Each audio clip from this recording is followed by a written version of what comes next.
pues le damos la bienvenida a otra tarde de Shabbat aquí en la congregación, en la comunidad Proyecto de Vida. De nuevo soy el pastor Juan González y vamos a continuar con esta serie sobre la guerra espiritual. Estos temas que ya lo hemos mencionado son sumamente importantes, sobre todo porque hay todavía muchos creyentes que ignoran el trasfondo, lo profundo de lo que es la lucha espiritual que llevamos día con día. Cuando somos creyentes mayormente sabemos que tenemos lucha, oposición, y hay que entender cómo el enemigo actúa para tratar de lastimarnos, para tratar de dejarnos fuera del camino, de la batalla, y sobre todo saber y conocer cuáles son las armas que tenemos en el Señor para defendernos y también para salir victoriosos. Así es de que el día de hoy traigo otro mensaje más que vamos a poner rápidamente aquí para que ustedes lo consideren, y me refiero a este tema que le hemos llamado los aguijones de la carne. Quizás usted haya oído hablar de este tema, lo que son los aguijones de la carne, pero espero hoy poder contribuir con alguna información importante. Este tema lo he estado estudiando para poderlo compartir y que tengamos más discernimiento acerca de cómo el enemigo toma ocasión también por lo que son los deseos de la carne. Y esto ocurre en todas las personas y desde luego que también en los creyentes. Y este pasaje que viene aquí del apóstol Pablo en Gálatas 5, del 16 al 17, dice: digo pues, vivan según el Espíritu y no satisfagan los deseos de la carne. Porque el deseo de la carne se opone al Espíritu y el del Espíritu se opone a la carne. Y estos se oponen entre sí para que ustedes no hagan lo que quisieran hacer. No sé si les ha pasado, pero de repente hay gente que dice: yo quiero hacer las cosas bien, quiero agradar al Señor, no quiero desviarme en las cosas que sé que me son negativas, perjudiciales, pero no puedo. Y es que el enemigo toma ocasión, como lo vamos a ver en este mensaje, de nuestras propias pasiones y debilidades para tenernos atados, para tenernos bajo presión, limitando nuestro crecimiento espiritual y desde luego que hagamos la voluntad de nuestro Padre Celestial. Y hay que recordarle hace 2 semanas estuvimos viendo este tema, lazos del alma, el ataque de la mente. Para aquellos que no lo vieron, ahí está grabado ya en el canal de YouTube, y donde hablamos acerca de cómo el enemigo trabaja en el territorio de la mente y sobre todo enganchándonos en relaciones dañinas, ¿verdad? De codependencia, y no solamente con personas, con cosas, con hábitos que de alguna manera nos tienen atados, así como se ve ahí en la imagen, ¿verdad? Literalmente a través de cadenas espirituales el enemigo ata a las personas a través de esos lazos del alma. Y hoy pues vamos a entrar en este tema. Les recomiendo que tomen nota a las personas que van a ver la grabación, que comenten estos temas, porque seguramente habrá gente que se va a identificar con esta clase de lucha espiritual que tenemos día con día, y desde luego vamos a estar contestando los comentarios que la gente haga a este mensaje. ¿Por qué es valioso este tema? Ya vimos la vez pasada que en el primer plano de ataque espiritual del enemigo a nuestra vida es el plano de la mente. Y el segundo plano de ataque espiritual que él tiene en contra de nosotros y que estamos considerando mediante estudiamos lo que hemos llamado desde un principio los espíritus familiares, porque sabemos que el enemigo envía espíritus malignos para atacarnos, no solo en el plano personal, sino familiar. Y en esta ocasión, el segundo plano de ataque espiritual del enemigo en nuestra contra es el plano de la carne. Y si el diablo puede secuestrar nuestra mente, lo que ya decíamos en el tema pasado, los lazos del alma, la carne será lo siguiente que él intente atacarnos, porque sabe que es un área de debilidad nuestra. Y por eso es muy importante tomar en cuenta que los demonios se manifiestan mejor, no solo a través de la mente, sino a través de nuestra carne, de nuestras pasiones carnales. Y es lo que vamos a hablar a través de este tema. Así es de que muy importante para entender cuál es el segundo plano donde el enemigo intenta pues derrotarnos, hacernos caer, y es precisamente en nuestra naturaleza pecaminosa lo que la Biblia habla y le atribuye el nombre de la carne. Ahora vean, hablando del tema que puse al inicio, los aguijones, ¿qué es un aguijón de la carne? Un aguijón. Bueno, la expresión aguijón en la carne se ha usado como una ilustración en la Biblia. Por ejemplo, la primera vez que aparece ese término no es en el Nuevo Testamento, sino en el Antiguo Testamento, cuando el Señor le dijo a Moisés que si el pueblo de Israel no echaban fuera a los moradores de la tierra de Canaán, a donde ellos iban a llegar a tomar posesión de la tierra, el Señor les dijo, van a correr a todos los que están alrededor, no quiero gente cercana, porque aquellos habitantes serán como aguijones en sus ojos y espinas en su costado. Eso usted lo puede encontrar en el libro de Números 33:55. En otras palabras, si el pueblo de Israel no se deshacía de toda esa gente alrededor que tenían creencias paganas, que eran idólatras, tarde que temprano los iban a influenciar de tal manera que iban a ser como puntas, como espinas, como viene ahí en la ilustración, que iban a estar picando al costado del pueblo de Israel, causándoles grave prejuicio. Y sabemos que esto fue lo que ocurrió, porque ellos terminaron siendo influenciados por las costumbres idólatras de los pueblos alrededor, y esto fue parte de su caída. Así de que el aguijón de la carne es algo que pica, es una punta que puede ser como una espina, como la que tenemos ahí. Y obviamente, ¿qué pasa cuando usted se espina un dedo? ¿Le ha pasado? ¿Verdad? Las ramas de los rosales tienen más o menos estas puntas. Si usted no tiene cuidado y lo toma, lo más probable es que se pinche el dedo y le salga sangre, duele. Y a esto se refiere el aguijón de la carne. Este es el término, que es un tipo de ilustración en un lenguaje de la escritura. Ahora, hablando de esto mismo, de que es un aguijón en la carne, dijo por aquí, por lo tanto, la expresión aguijón en la carne es solo una metáfora, es un tipo de lenguaje simbólico para representar algo espiritual. Y podríamos decir que hoy en día todavía utilizamos ese término aguijón de la carne. De hecho, hay personas que lo utilizan fuera del entorno religioso. Y aquí menciono, tu vecino o tu compañero de trabajo podría ser un aguijón en tu costado. O lo que también hoy comúnmente la gente le llama un dolor de cabeza para ti. Cuando alguien se convierte en un problema, dice, ese es un dolor de cabeza para mí. Es un aguijón, es algo que pica, que molesta, son personas que te causan problemas. Y ese es el término, popularmente hablando, el aguijón de la carne, algo que molesta, algo que enfada, algo que irrita, algo que te perjudica. Ahora vean, ya yéndonos al Nuevo Testamento, el término aguijón en la carne es más relacionado con el apóstol Shaul, el apóstol Pablo. Y aunque se han dado incontables explicaciones a la naturaleza del aguijón del cual se menciona en la Biblia que molestaba a Pablo en la carne, de ahí que algunos han argumentado dentro de la supuesta interpretación de lo que la Biblia se refería con el aguijón de Pablo, algunos han creído que se refería a una tentación incesante, que el apóstol estaba en constante tentación por alguna situación en su vida. Otros piensan que el aguijón de la carne eran los oponentes, los enemigos, que lo asediaban, que querían detener, que él dejara de predicar.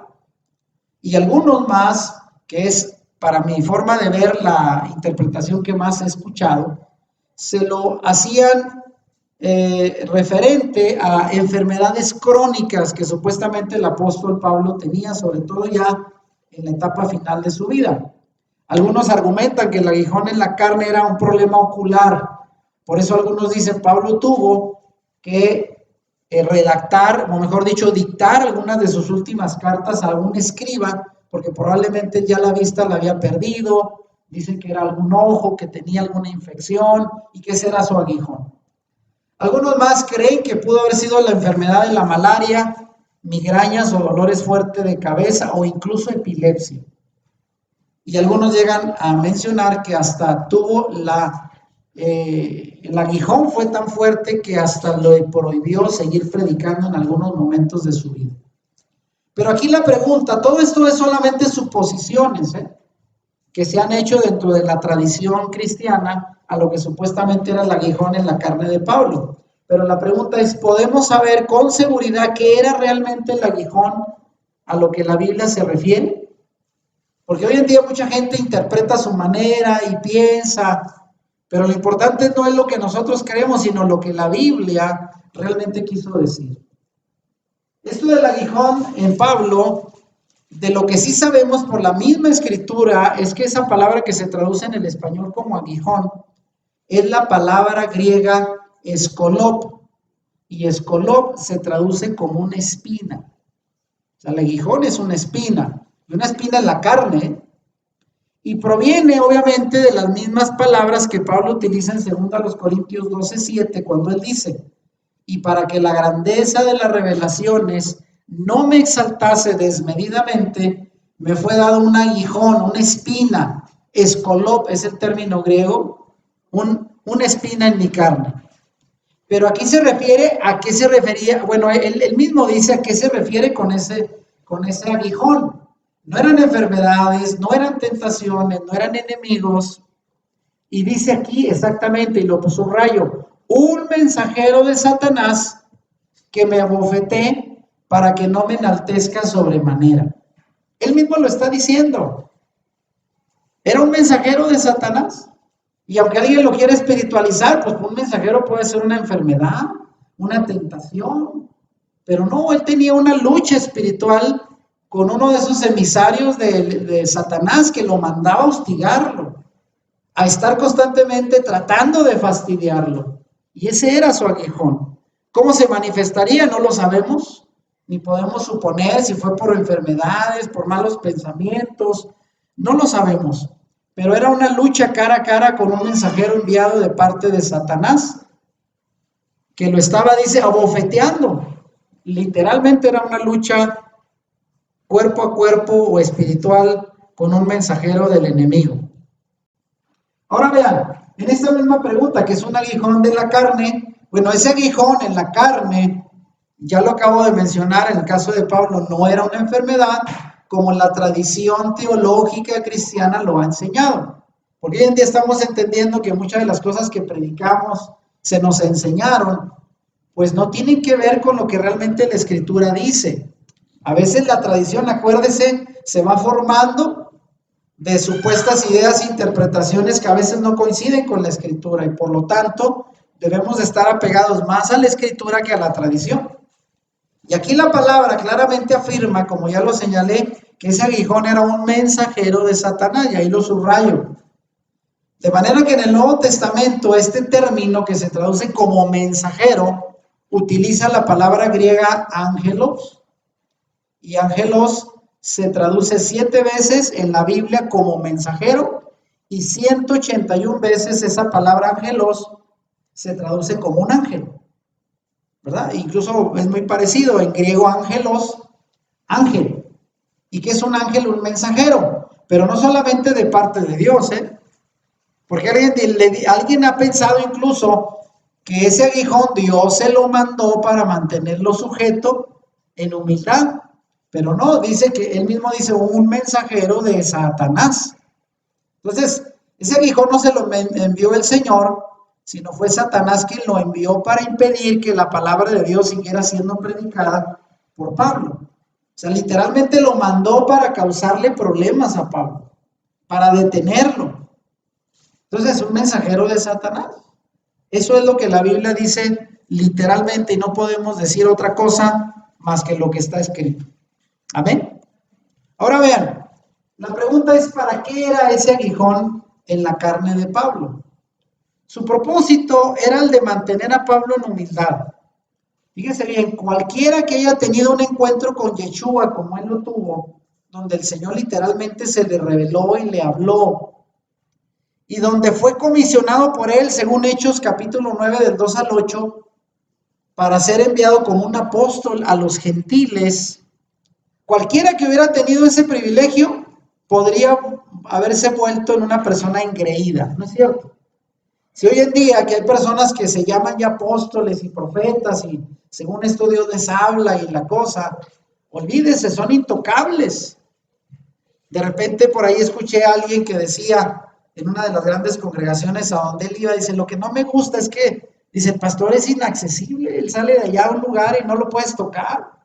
Quiero hablar con el pastor, no, tiene que hablar primero con una fila de 10, porque él no lo puede atender, es el ungido.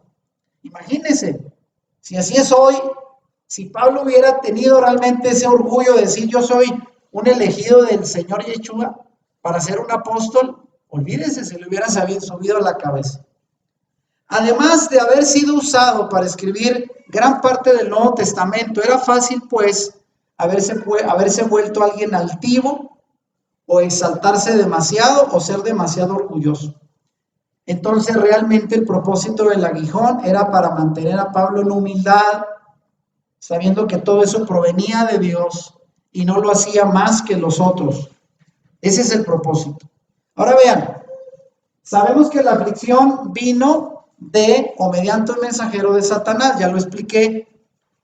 Y así como Dios permitió que Satanás atormentara a Job, porque alguien preguntará, ¿y por qué el Señor permitió que Satanás fuera y hostigara a Pablo, su siervo, y le diera sus bofetadas, lo tuviera en una lucha constante? Bueno, así como Dios le permitió también a Satanás atormentar a Job, y esto lo vemos en el libro de Job desde el capítulo 1, también Dios le permitió a Satanás atormentar a Pablo, pero con buenos propósitos. No es que el Señor quería divertirse. A ver, Pablo, ahí te voy a permitir que el enemigo te mande un emisario ahí para que te dé problemas. El Señor sabía por qué. Y siempre el Señor sabe por qué a veces llegamos a tener oposición. Porque muchos creyentes se preguntan, Señor, si soy tu hijo, ¿por qué tengo que batallar? ¿Por qué el enemigo me causa tanto mal y tropiezo y tentación? Bueno, siempre hay un propósito. Si aún Pablo recibió esta clase de lucha, imagínense nosotros. Y de repente nosotros nos creemos, ¿verdad?, que el Señor tiene que respondernos a todos sin que haya tropiezo y lucha. De manera entonces que es entendible que Pablo considerara este aguijón como un obstáculo para su ministerio, y es cierto que en Gálatas 5, del 14 al 16, él dice que 3 veces le pidió al Señor que se lo quitara. ¿Se recuerdan? Y segunda los Corintios 12:8 dice, y las 3 veces el Señor, ¿qué me respondió? Bástate de mi gracia, porque mi poder se perfecciona en las debilidades. Y ahí es donde está el secreto. El Señor se glorifica en nuestra debilidad. Por eso es que tenemos debilidades. Por algo están, por algo tenemos luchas. De manera que no se confunda, el camino de la fe no es un camino llano, con florecitas, sino hay piedras, hay espinas, y esa lucha es parte del propósito del Señor para mantenernos dependiendo de Él, de su gracia. Amén. Ahora vean, ¿qué hizo Pablo? Pablo aprendió pues de esta experiencia la lección que domina sus escritos. Él habló del poder divino que se muestra más intensamente sobre el trasfondo de la debilidad humana, y eso dice 2 Corintios 4:7. Él dice, de manera que cuando soy débil soy fuerte, porque el Señor se manifiesta en medio de mi debilidad. Y él entendió pues que la vida en él se convierte en algo maravilloso, y de hecho dice, para que la alabanza sea solo de Dios, pues tenemos que pasar por una etapa de prueba, de lucha, para depender del Señor. Y al final, cuando salimos victoriosos, usted dice, no fue porque yo fui inteligente o más capaz o astuto, sino porque dependí de la gracia del Señor. Y Él fue el que me sostuvo, Él fue el que me dio la victoria, de manera que la victoria no es mía, es de Él. Gloria a su nombre. De manera que en vez de quitarle el problema, Dios le dio la gracia y la fortaleza en medio de la situación de lucha, con ese aguijón, declarándole que su gracia sería suficiente. Y vaya que lo fue. Y por eso el día de hoy nosotros debemos de aprender como Pablo, cuando estemos en la lucha y que usted dice, este aguijón cómo pica. Y de repente es una molestia constante. Es como caminar de repente, imagínese con una espina en el zapato. Va a renguear y usted se va a molestar. ¿Y cómo puedo? No puedo caminar. A veces así es el caminar en el Señor, pero todo eso es necesario porque detrás de eso hay un propósito. Que usted dependa del Señor y no de usted mismo, para que el Señor sea glorificado a través de sus debilidades. Ahora vean, algo muy parecido, pero en una connotación negativa pasó, y aquí quiero enlazar rápidamente el tema anterior de los lazos del alma y el aguijón, refiriéndome a lo que pasó con el rey Saúl. El rey Saúl tenía una fuerte aprensión, un fuerte lazo del alma y también su aguijón, porque sabemos según el Antiguo Testamento que un espíritu de esos que manda el enemigo, como en el caso de Pablo, un espíritu familiar carnal, fue el que provocaba que Saúl quisiera matar a David, ¿se acuerdan? David en ese tiempo era pues un cantor que fue invitado al palacio para tocar el arpa, para que el rey pudiera tener tranquilidad, porque tenía una fuerte lucha espiritual en su mente que lo atormentaba un espíritu, ¿verdad? Que venía y lo atormentaba y él iba a tocar el arpa, pero de repente sabemos que Saúl se levantaba poseído por ese mal espíritu y por el celo que le tenía David, sabiendo que era un jovencito que servía al Señor y que el Señor tenía planes para él, y él ya estaba pasando por una crisis donde se sentía desechado por el Señor, y era tal su celo y coraje contra David que agarraba la lanza y se la tiraba. Y varias veces estuvo a punto de matarlo. Fíjense, ahí está Saúl, era que queriendo controlar y dominar a David por el lazo de los celos, porque eso es otra cosa, ¿eh? Los celos es otra forma de aprehensión, de lazo espiritual con la cual mucha gente batalla. Y cuando eso no funcionaba, dice que el espíritu carnal convertía la naturaleza humana de Saúl en el peor tipo de ira y violencia, y eso era el aguijón de la carne de él. Era iracundo, era la ira lo dominaba, los celos lo dominaban y se convertía en un hombre violento, queriendo matar a David. Y debo decir que eso pasa el día de hoy, gente que tiene fuertes lazos por los celos, por adicciones, ya lo vimos en el tema pasado, por lucha en su mente, tendencias que no puede controlar, y obviamente el aguijón de la carne es que el enemigo aprovecha alguna de nuestras debilidades, en este caso de Saúl, la ira, la violencia, y tomaba control de él y se apoderaba. Así de que ese es un ejemplo bíblico, además del apóstol Pablo en el Nuevo Testamento. Ahora vean, quiero aclarar rápidamente algunos términos. La palabra carne. La palabra carne en la Biblia tiene varias connotaciones, ¿sabía usted? Y eso hay que entenderlo desde el idioma original. Solamente 4 pasajes cortitos. Gálatas 5:17 dice, porque el deseo de la carne, y ahí utiliza la palabra griega sarx. Ahí lo pongo entre paréntesis. Esa es la palabra que se traduce aquí como carne. Porque el deseo de la carne es contra el espíritu y el del espíritu es contra la carne. Lo está viendo la palabra sarx. Gálatas 5:19 dice, y manifiestas son las obras de la carne. Otra vez utiliza la misma palabra sarx, que son adulterio, fornicación, inmundicia, lascivia, etcétera, etcétera. Ahí tenemos pues un nombre en griego que es la palabra sarx, que se traduce como carne. Ahora vamos a Mateo 6:22 dice, la lámpara del cuerpo, ahora vean, cuerpo utiliza la palabra griega soma, y dice, la lámpara del cuerpo es el ojo, así que si tu ojo es bueno, todo tu cuerpo estará lleno de luz. Y Mateo 10:8 dice el Mesías, y no temáis a los que matan el cuerpo, y ahí utiliza la palabra otra vez soma. Entonces en la Biblia, cuando queremos hablar del cuerpo, este cuerpo en el cual pues habita el espíritu, en este cuerpo que se nos dio como morada, utiliza la palabra soma. Pero cuando se refiere a la carne, la naturaleza carnal, las pasiones, deseos, apetitos carnales, utilizan la palabra sarx. Pero como en español ambas se utilizan como carne, pues llegamos a confundirlas. Ahora vean, para hacerlo un poquito más claro, la palabra carne, pues en la Biblia tenemos que notar que hay una diferencia entre lo que es el cuerpo, la palabra soma, y la palabra carne, que proviene de la palabra griega sarx.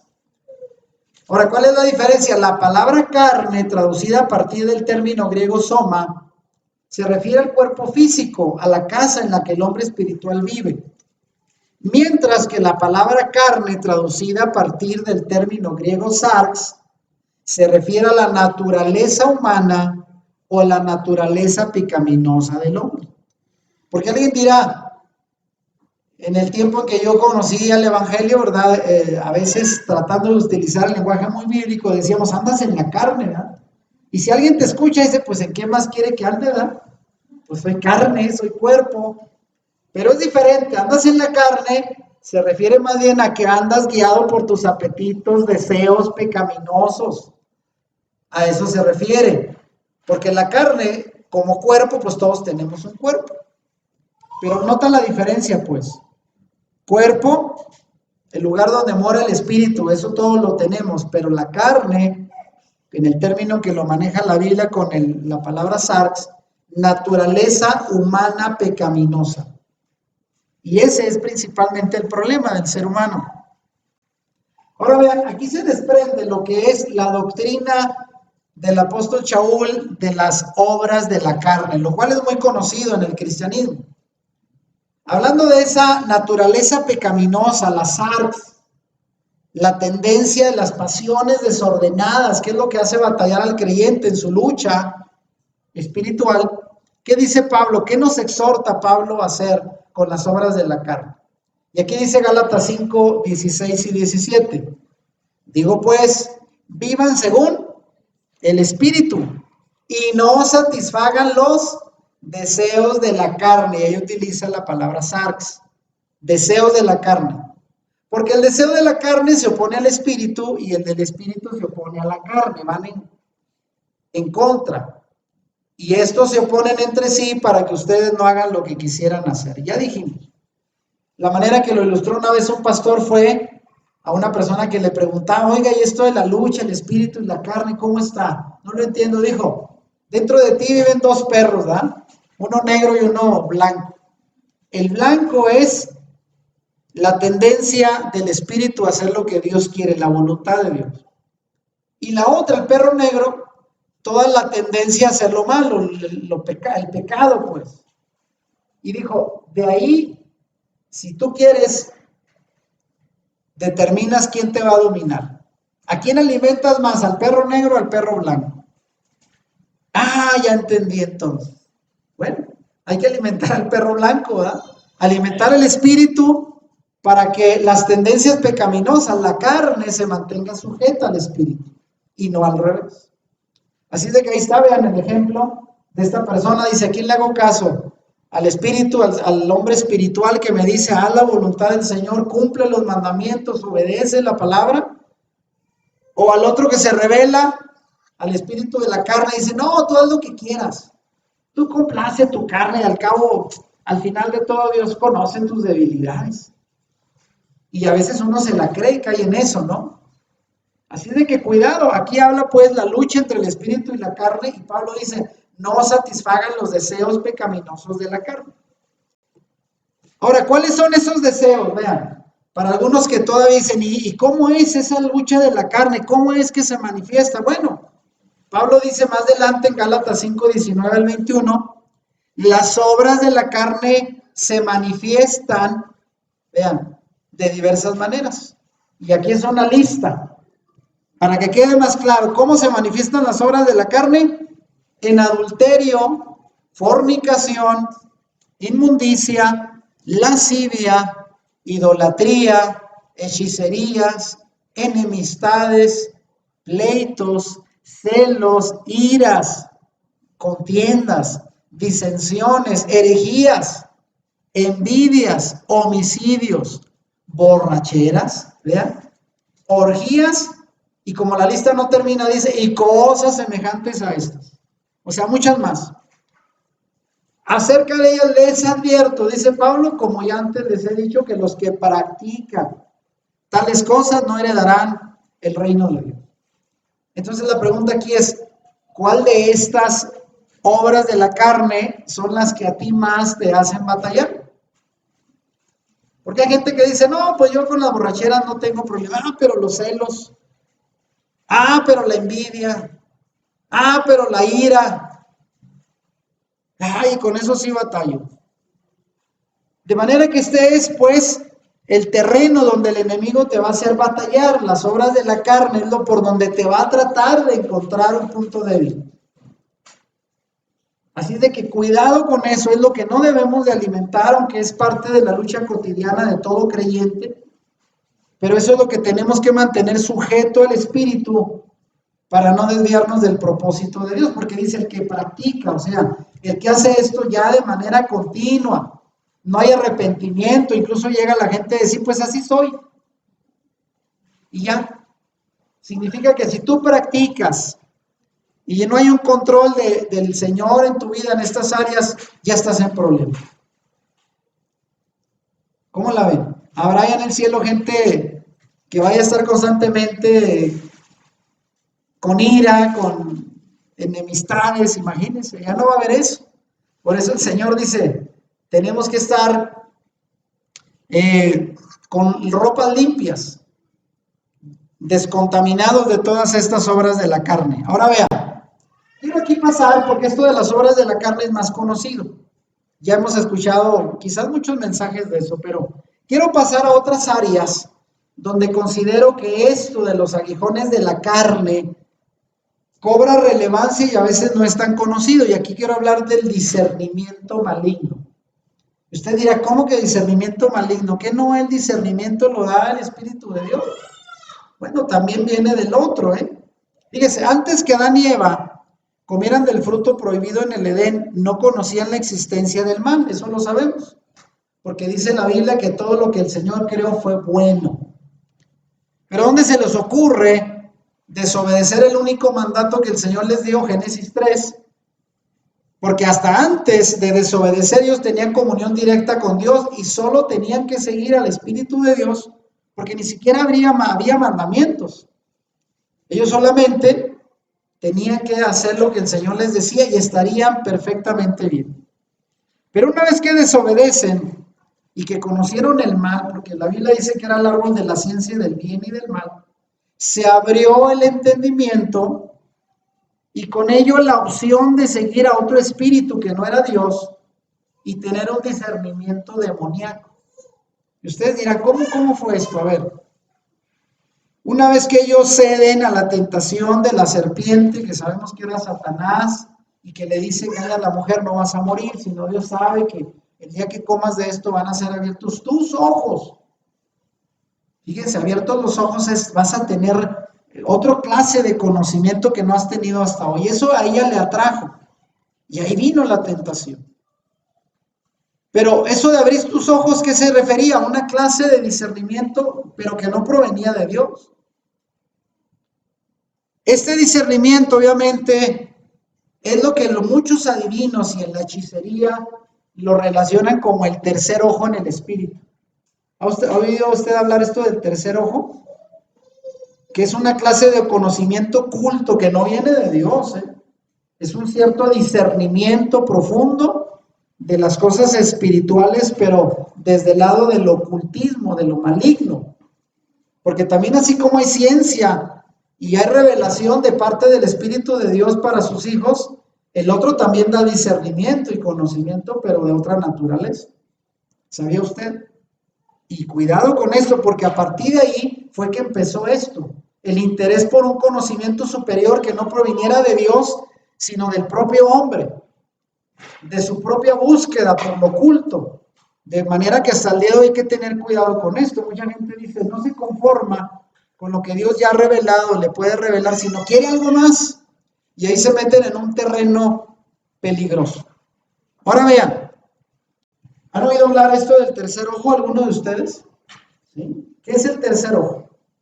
Un tercer ojo es una avenida espiritual, por decirlo de alguna manera, por medio de la cual los adivinadores, hechiceros, ven el plano espiritual. Es como que un portal, así llamado, una avenida por donde ellos se introducen al conocimiento oculto. Vean, por medio de infiltración demoníaca, desde luego, Satanás abre un tercer ojo en el plano espiritual como un portal, una nueva dimensión, para permitirles a sus súbditos, hechiceros, adivinos, agoreros, ver lo que ellos no podrían ver con sus ojos naturales. O sea, es un tipo de revelación. Y este ojo es colocado en el centro de la frente de la persona y se sabe que algunas brujas y brujos se han tatuado un ojo en la frente. Ahorita voy a poner una imagen.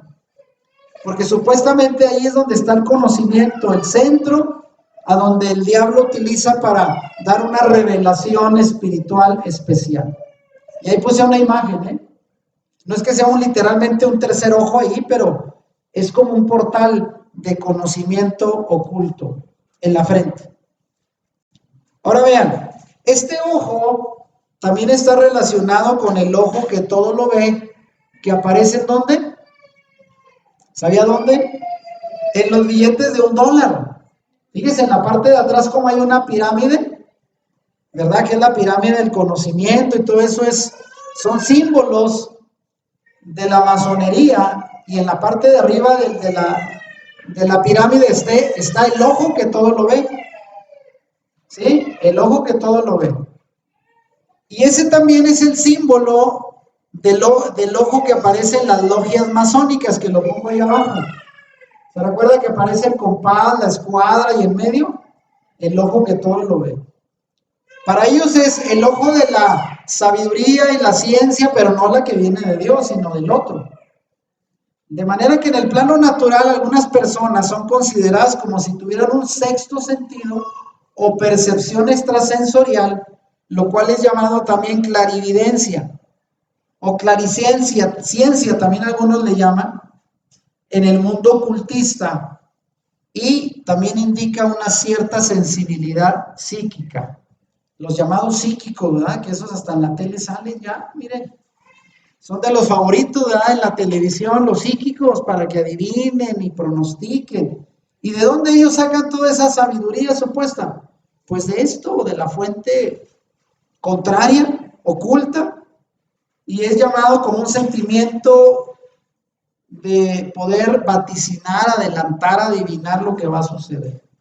Y esta ciencia tiene que ver con el ojo que todo lo ve, el tercer ojo, del conocimiento del enemigo al ser humano.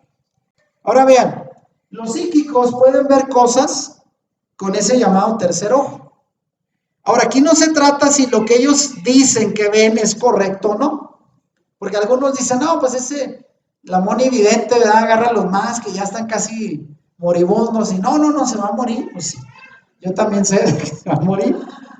Pero bueno, algunos dicen, no, y si le adivina, mira, sí le atina, pues ¿de dónde? ¿Será que estará en oración pidiéndole al Señor que le revele o a quién? Bueno, aquí el asunto es la información psíquica es real, pero el asunto, ¿cuál es la fuente de dónde proviene esa supuesta revelación? De manera que la gente puede ver con ese portal, el tercer ojo, y ver en el Espíritu, pero no el Espíritu Santo, el Espíritu de Dios. Y aquí pongo abajo, un psíquico le puede dar la misma información quizás que un profeta de Dios. Pero los psíquicos, los adivinos, los agoreros, hechiceros, están recibiéndolo de una fuente diabólica. Ese es el punto. Mucha gente no sabe. Vamos ahí, hasta pagan, ¿verdad? Para que les adivinen, les pronostiquen. Y dicen, no, pues es de Dios porque hasta hacen rezos. Y ponen ahí una crucecita y las cosas. No, pues todo va bien. El asunto es de qué fuente proviene esa información que le dan. Ahora vean, ahorita hablábamos de los que se tatúan en la frente, vean. Ahí lo puede ver. Una bruja, ¿cómo se pone? En la frente el ojo, tatuado. Y estas manifestaciones demoníacas son muy engañosas, para la gente ingenua, la gente que no conoce y piensa que esto proviene de una fuente buena. Y pagan para que les pronostiquen, les den, pues, adivinación. Y vaya que por todos lugares hay, ¿verdad? Vas ahí por la Gilotepec, hay un montón. ¿Dónde más ha visto? Le adivinan las cartas, el tarot, el café, lo que usted quiera. Y aunque tengan poder, supuestos poderes, y puedan ver algunas cosas, aquí aclaro, solo Dios Altísimo es el único omnisciente, el único que todo lo sabe. Todo lo demás son fuentes ocultas y no confiables, por cierto, por su origen. Y la única manera en que podemos conocer cosas sobrenaturales es por medio del Espíritu Santo. Digo porque he conocido creyentes que en su desesperación por no saber qué está pasando en un momento de crisis, se ven tentados a ir, a consultar.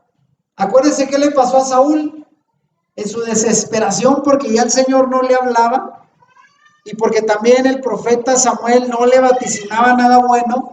¿Qué fue lo que hizo Saúl? ¿Se acuerdan? Se vistió de una persona común y corriente para que no supieran que era el rey y fue a consultar con una divina, la divina de Endor. O sea, hay gente que, o sea, pareciera ignorante, ¿no? ¿De dónde, cómo se te ocurre ir a consultar? Y vaya que le dijo algo, ¿verdad? Algunos dirán que vio al espíritu de Samuel, que ya había muerto, que le habló y regresó del más allá. Sabemos que no, pero él se la creyó. ¿Y qué andaba haciendo ya Saúl? De manera que todas estas fuentes de supuesta revelación diabólica, lo que nosotros tenemos que hacer es reprenderlas. Porque sí dice la escritura, son de las tinieblas y hay que reprenderlas. Combatir contra esto. Para que por favor no caiga. Por más que le digan, mira, vente, aquí hay una persona que adivina y hace limpias y la cosa te está yendo mal, órale. No, no, no, no.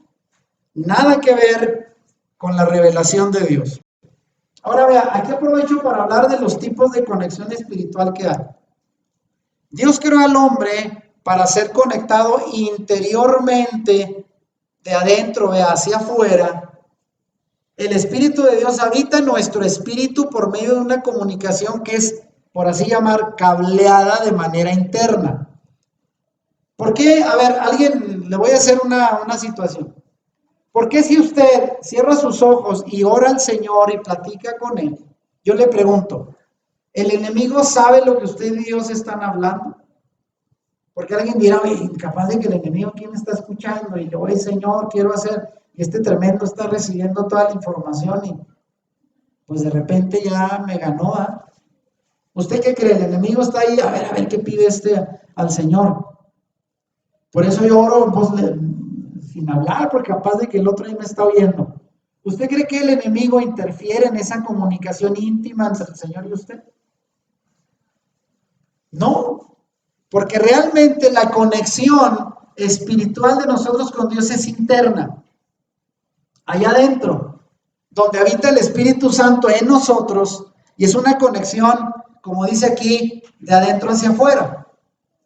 Pero vea, aquí aclaro, después de que Adán y Eva comieron del árbol del conocimiento del bien y del mal, se abrió ese tercer ojo, ese portal de supuesta revelación espiritual, y ahora el hombre comenzó a ver de afuera hacia adentro. Todos los intentos que hay a través de la hipnosis y de todas esas técnicas supuestamente para mirar hacia tu interior, no provienen de Dios. Porque en el caso del Señor es de adentro hacia afuera, el Señor está dentro de nosotros. Y Él nos revela lo que tenemos que hacer de nosotros mismos. Pero cuando usted va de afuera hacia adentro a querer escudriñar en usted mismo o en otros, usted está entrando en el campo del enemigo. No sé si lo estamos entendiendo. Pareciera algo muy simple, pero no lo es. Cuando alguien quiere entrar de afuera, por ejemplo, las personas que hipnotizan y que hacen a través de poderes para leer su mente y meterse en su mente, eso proviene del enemigo, porque es en el sentido contrario a como Dios trabaja. ¿Sí lo estamos captando? Ahora vea, la hechicería. La hechicería es una de las obras de la carne, y ahí lo acabamos de leer. ¿Y cómo trabaja? Bueno, la hechicería es la obra de la carne que tiene una conexión externa, carnal, que hace que el hombre se comunique de afuera hacia adentro. Recuérdese, como el Señor trabaja es de adentro hacia afuera. ¿Lo está entendiendo? Y la hechicería es al revés, quiere entrar y discernir y explorar al hombre desde afuera hacia su interior. Y hay gente que abre la mente y abre todo para que el enemigo entre. Por eso dice, toda forma de ritual religioso, como usted lo llame, humano y carnal, desde luego, puede ser una forma de conexión que opera de afuera hacia adentro. Si de repente un pastor dice, a ver, ábrame su mente para entrar y ocultar y sacarle ahí, no, espérenme, eso no es de Dios, como que quiere entrar, a ver, pues, ¿por qué? Usted ore por mí, el Señor que está dentro de mí, Él va a orar internamente el cambio que yo necesito. ¿Sí lo entiende? Usted no tiene que, ¿por qué? A ver, ábrase para yo. No, eso es contrario. Eso ya es una forma de hechicería que no debemos de permitir. ¿Sí? Entonces, fíjese bien, solamente Dios, el Creador, se comunica con el hombre de adentro hacia afuera. Esa es la dirección correcta, no de afuera hacia adentro. Y vea, ahí estamos viendo una foto de lo que es una hechicera. ¿Qué está haciendo esta persona? A ver, alguien le dirá, está jugando a la gallinita ciega, tapándole los ojos, a ver, ¿quién soy? Se fija, está justamente tapando los ojos para supuestamente iniciar a esta joven en un acto de hechicería donde lo que queda al descubierto, que se fija,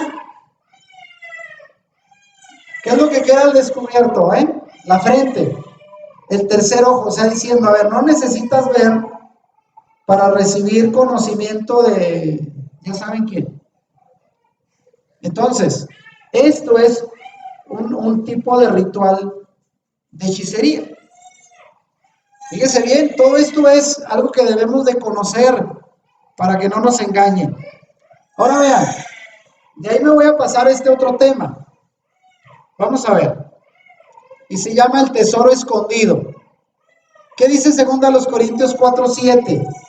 Pablo dice, tenemos este tesoro en vasos de barro para que la excelencia del poder sea de Dios y no de nosotros. Entonces, ¿dónde está el tesoro? La palabra tesoro es la palabra griega tesaurus. Más o menos parece, ¿verdad? Tesoro, tesaurus. Que es el significado, un almacén donde se guarda la sabiduría, el conocimiento de Dios y que se relaciona metafóricamente con el corazón. Entonces, ¿dónde está depositado todo lo más valioso que tenemos de Dios? Su presencia, su sabiduría, su revelación, su conocimiento. ¿Dónde está? Almacenado. Adentro, en el corazón, en lo profundo. Y por cierto, dice que está cubierto, el exterior es jarras o vasos de barro. O sea, nuestra carne es barro. Pero lo que vale es lo que está dentro. Y ahí está el ejemplo. Todo lo que Dios nos da en su revelación y conocimiento está dentro. Ahí está. Así es de que no abra su interior a cualquiera persona porque ahí está el tesoro. Ahora, de esto mismo, el tesoro interno, en este pasaje que ejemplifica el hecho de que el verdadero tesoro que tenemos como creyentes se encuentra dentro de nosotros, no afuera. Por eso no debemos conocer a ningún hombre, dice, según la carne, y se nos advierte que no conozcamos más a Yeshua según la carne. Y voy a explicar por qué se refiere aquí. Según a los Corintios 5:16, es un pasaje que algunos no entienden, porque dice Pablo, y aun si al Mesías lo conocíamos desde el punto de vista humano, o sea, según la carne, ya no lo conocemos así. Porque si lo analizamos desde la forma carnal, pues lo vamos a ver desde un plano muy superficial. Pero si lo analizamos en base al espíritu que está en nosotros dentro, Yeshua no es como nos lo pintan. En otras palabras, ¿sí lo entienden? ¿O será que Yeshua será como lo pinta la tradición? Barbado y con esa figura y todo.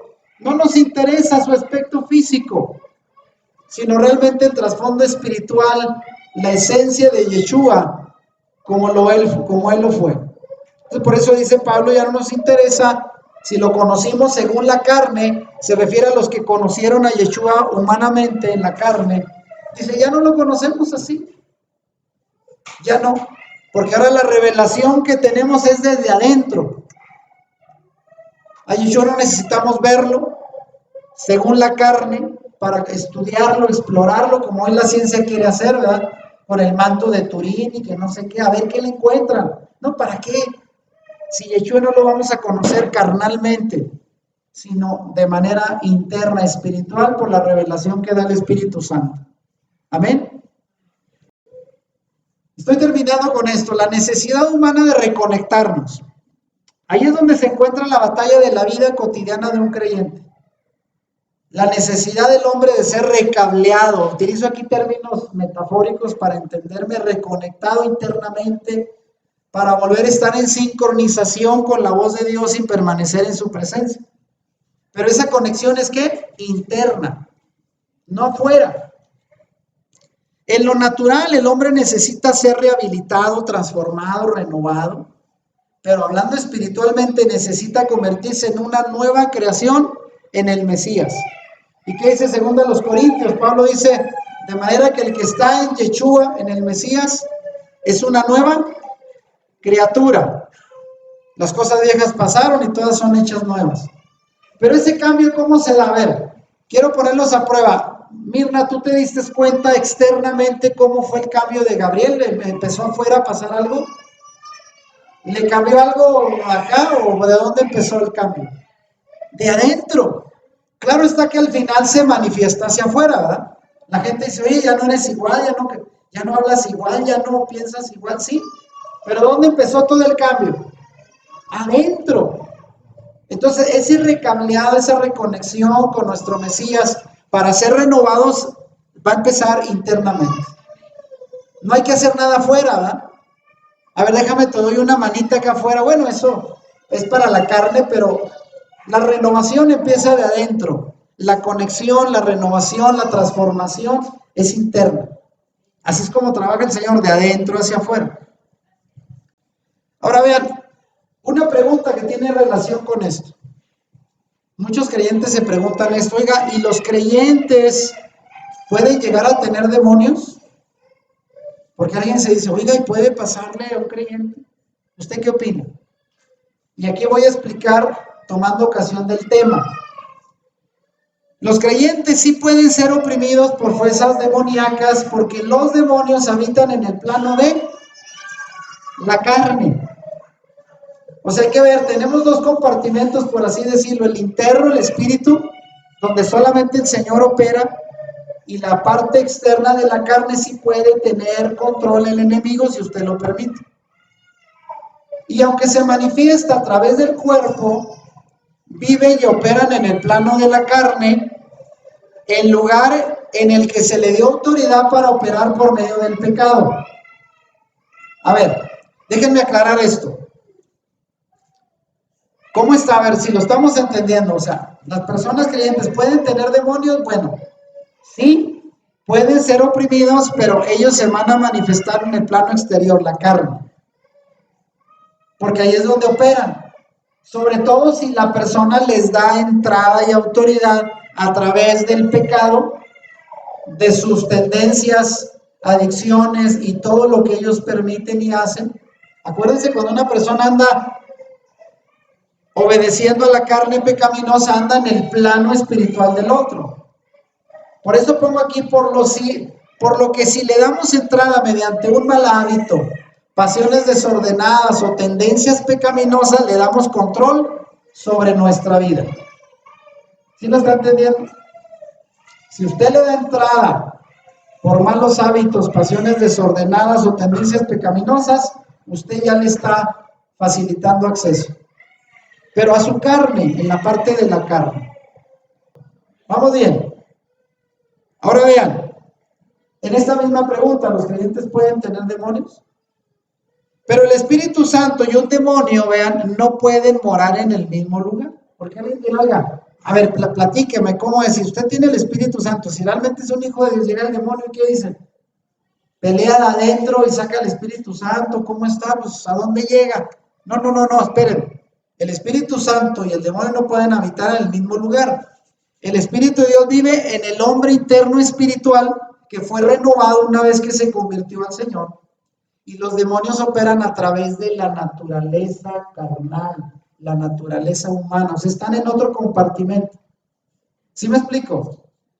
Y por eso ahí repito Gálatas 5, 19 al 21. Las obras de la carne se manifiestan en adulterio, fornicación, inmundicia, lascivia, idolatría, hechicerías, enemistades, pleitos, celos, iras, contiendas, disensiones, herejías, envidias, homicidios, borracheras, orgías y cosas semejantes. O sea, Si usted anda en esas obras de la carne, el enemigo sí tiene influencia en usted, pero es en el lado de la carne, por eso el enemigo por ahí entra, o en la mente o en la carne. Pero en el lado interno del espíritu del hombre, mientras todavía tenga conexión con el Señor, ahí va a estar el Señor, al menos de que diga, sabes que yo me retiro de todo y el enemigo toma control de todo. ¿Sí lo entiende? Pero no puede estar revuelto. Es solamente actúan en el lado de la carne. Ahora vean el ejemplo de Pablo que ya dimos. Un ejemplo perfecto es cuando Dios le permitió a Pablo que tuviera un aguijón o una espina. Ya dijimos, fue la palabra scolops en su carne, sarx, la carne externa. Pero dice que era un mensajero de Satanás que fue enviado a causa de la revelación que Pablo recibió de Dios. Y alguien dirá, bueno, si ese mensajero atormentaba a Pablo y él tenía el Espíritu Santo, pues ¿cómo estaba ahí? Vuelvo a lo mismo, él tenía el Espíritu Santo interno y el enemigo llegaba a tomar ocasión por su carne, externamente. Este aguijón fue puesto en la carne de Pablo para evitar que se vanagloriara como un freno, siendo que la unción sobre la vida de Pablo era tan fuerte que Dios permitió que este aguijón en él, en su carne, se manifestara para recordarle que era un ser humano. O sea, que no se le subiera. Pero esto era en la carne. ¿Sí lo entendemos? Ahí está la clave, ¿eh?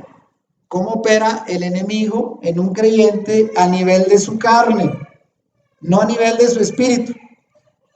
Ahora, terminamos con esto, vean, nos acercamos al final. ¿El propósito de Dios cuál es? Dios nos dio ambos tipos de carne. Nuestra carne como naturaleza humana, el sarx, y la carne como el cuerpo, el soma, en el que vive nuestro hombre espiritual donde habita el Espíritu de Dios. ¿Sí lo entienden? Entonces, Dios creó al hombre para ser conectado interiormente de adentro hacia afuera con su espíritu, habitando nuestro espíritu por medio de una comunicación que es cableada internamente. Así es como el Señor opera, adentro. Pero vean cómo hace ahora el enemigo. El propósito del diablo, al contrario, Satanás quiere asaltar nuestro almacén para llevarse nuestro tesoro, que es la sabiduría y conocimiento de Dios, que está guardado y que está metafóricamente relacionado con el corazón. Por eso la Biblia dice, cuidemos el corazón, cuida, hijo mío, tu corazón, entrégame tu corazón y miren tus ojos por mis caminos. Hay que cuidar el tesoro interno porque es lo que el enemigo quiere robar. De modo, dice, que él intenta que nos conectemos de afuera hacia adentro para ver, entre comillas, en el plano espiritual, a través de espíritus que no son de Dios. Esa es la fuerza de la hechicería, algo de afuera hacia adentro. Y así no opera el Señor. La única manera en que los creyentes deberían conocer y ver cosas sobrenaturales es por medio del Espíritu Santo. Pero díganme si no, hay congregaciones donde van y supuestamente el Espíritu revela y hace cosas, y de verdad me atrevo a decir que muchos de ellos son actos de hechicería, rituales de toda clase que se dan en las iglesias supuestamente porque el Espíritu de Dios se está manifestando. Así no actúa el Señor, ni hace shows para que la gente viva asombrada. Esos shows no provienen de Dios. No trabaja el Señor así, de manera pues que entendamos que si la gente realmente quiere ver cosas sobrenaturales, serán hechas por el Espíritu Santo y a la manera que Dios actúa, no a nuestro antojo, porque vaya que la gente hoy en día, como en el tiempo de Yeshua, quieren ver señales. Y si usted les presenta señales, la gente va a estar ahí, pero ¿de dónde provienen? Ese es el asunto. Vean, y terminamos hablando de esto, la lucha espiritual. Cuando nacemos de nuevo, el Espíritu de Dios viene a vivir en nuestro espíritu, pero podemos ser oprimidos por fuerzas demoníacas, ya que el Espíritu de Dios vive en el espíritu del hombre internamente y los demonios operan a través de la carne, la naturaleza humana externa. Por eso hablamos de los aguijones de la carne. Cuando caminamos en la unción de Dios, nos volvemos vulnerables a nuestra naturaleza humana carnal. Por eso a veces recibimos el aguijón en la carne, como en el caso de Pablo, para mantenernos cerca de Dios. No se sorprenda si por mucho que usted diga, yo soy una persona de oración y busco de Dios, tengo debilidades carnales. Y he conocido gente muy entregada al Señor, de mucha oración, que por lo general tienen un área de debilidad. Dolores de cabeza, dolores de espalda, ciertas cuestiones de debilidad de carne. Y uno dirá, ¿por qué? Si es gente muy entregada. Pues ahí está como Pablo. El Señor permite que el enemigo tenga cierta influencia exterior para que lo mantenga sometido a la voluntad del Señor. Si no, nos elevamos, ¿eh? La gente comienza a ver cosas como Pablo de revelaciones y olvídese, se despegan del suelo. Por eso, ahí es el aguijón de la carne. Hablando positivamente es un freno, pero también se convierte en una lucha. Porque a quién le gusta, como Pablo, estar batallando con una debilidad de la carne, con una espina? A nadie. Por eso Pablo dijo, yo le dije al Señor 3 veces, quítamela. Y él dijo, el Señor, así te quedas, Pablito. Así me sirves mejor. Pues ni modo, Señor. Así me basto con tu gracia. Y listo. Ahora vean, Pablo hizo todo lo que pudo para acabar la carrera. Segunda Timoteo 4:7, él dice, he terminado la carrera, he guardado la fe, por lo cual me espera la corona que el juez justo me dará, y no solo a mí, en su venida, sino a todos los que aman su venida, dice Pablo. Él entendía la guerra espiritual y estaba determinado a no permitir que el enemigo lo detuviera. A pesar de ese emisario, de ese aguijón que lo atormentaba, él dijo, no me voy a dejar vencer. Y él terminó su carrera con ese aguijón que, según entendemos por la escritura, no le fue quitado hasta el final. Fíjense, tuvo su prueba, pero él fue victorioso hasta cumplir su misión para el reino de Dios, a pesar de los ataques del enemigo.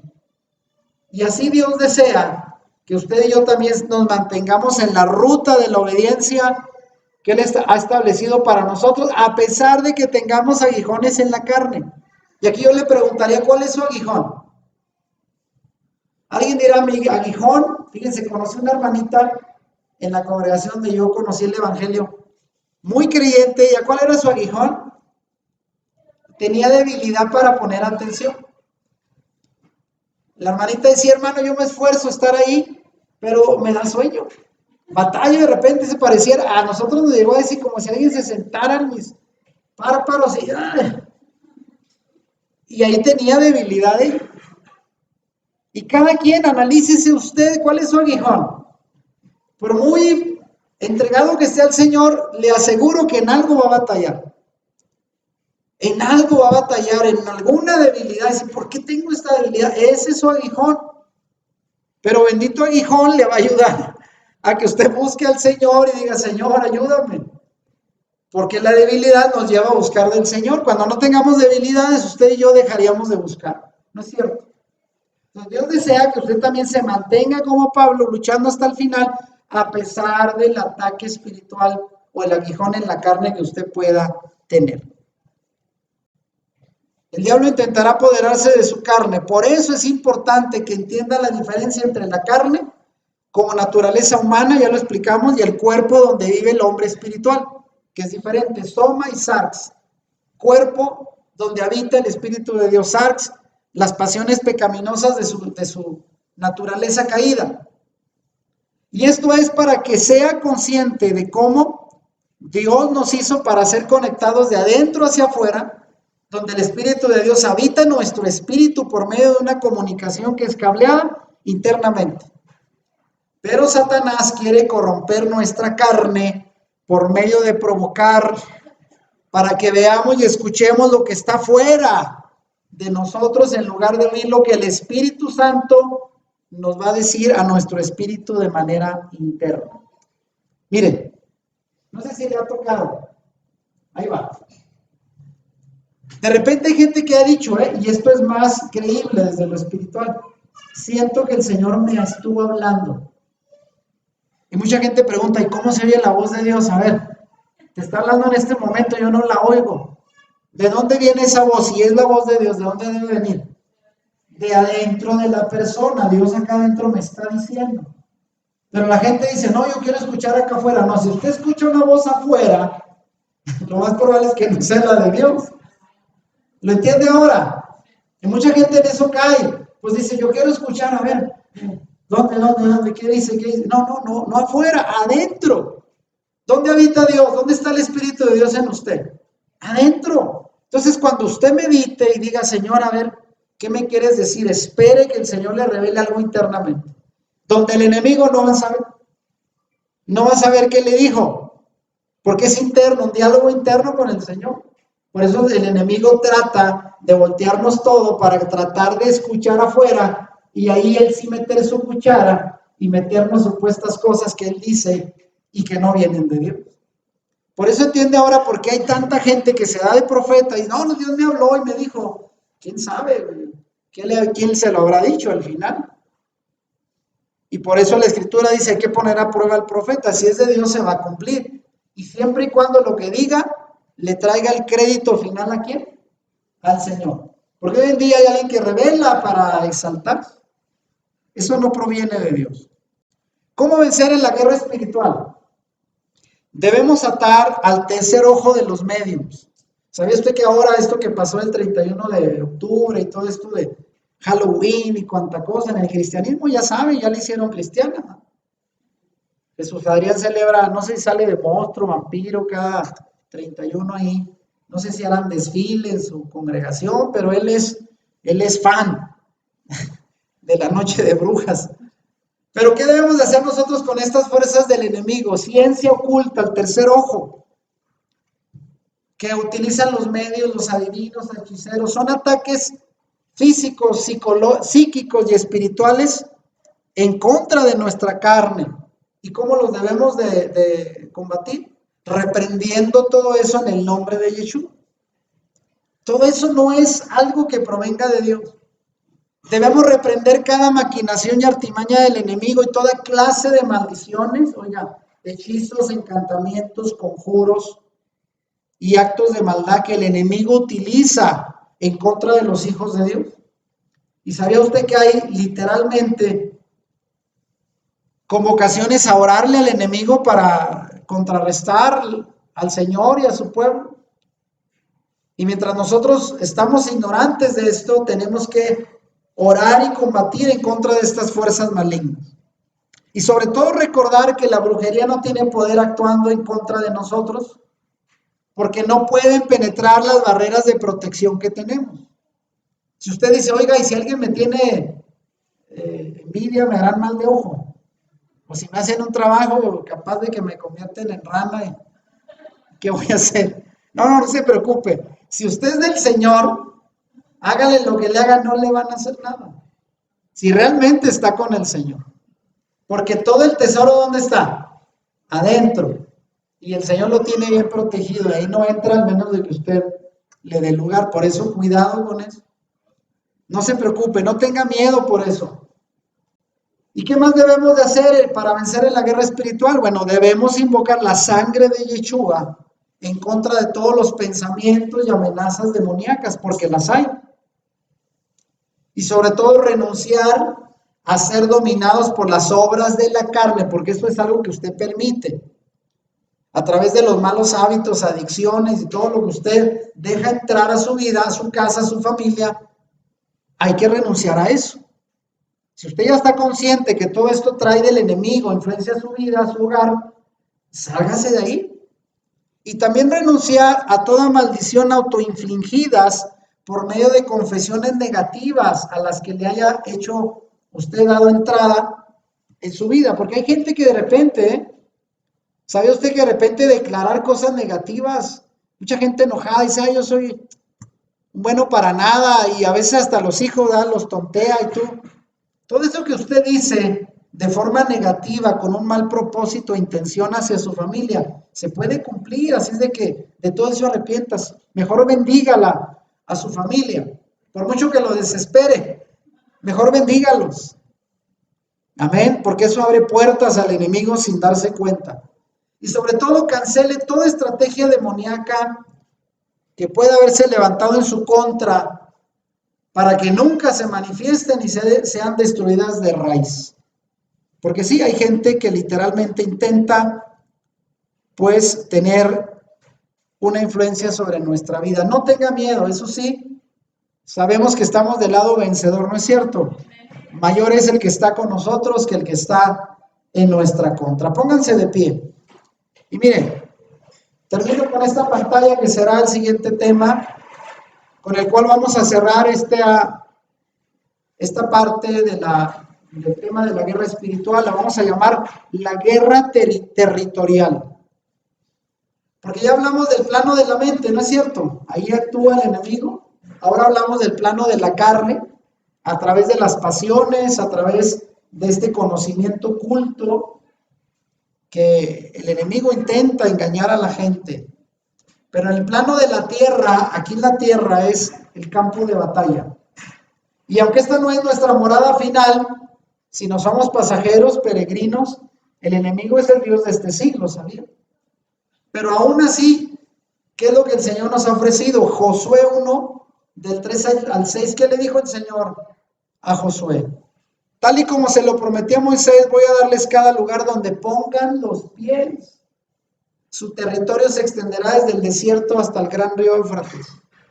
Mientras vivas, nadie podrá hacerte frente, porque yo estaré contigo como estuve con Moisés. O sea, le declaró, le anunció victoria, que llegarían a poseer lugar donde ellos plantaran el pie. No te dejaré, te desampararé. Esfuérzate y sé valiente. Y sabemos que por ahí, por espacio no me cupo. Pero ¿en qué consistía esforzarse? En obedecer la Torá, los mandamientos. Esa es la parte que el cristianismo ha omitido. Queremos bendiciones gratis sin obedecer. Y eso no es posible. Hay que esforzarnos a hacer la voluntad de nuestro Padre Celestial para entonces sí vivir de manera próspera y bendecida. ¿Cuántos dicen amén? Si te gustó este video, dale like y compártelo con tus amigos. Suscríbete a nuestro canal si no lo has hecho y activa la campanita para que YouTube te avise cuando subamos nuevos videos. Bendiciones.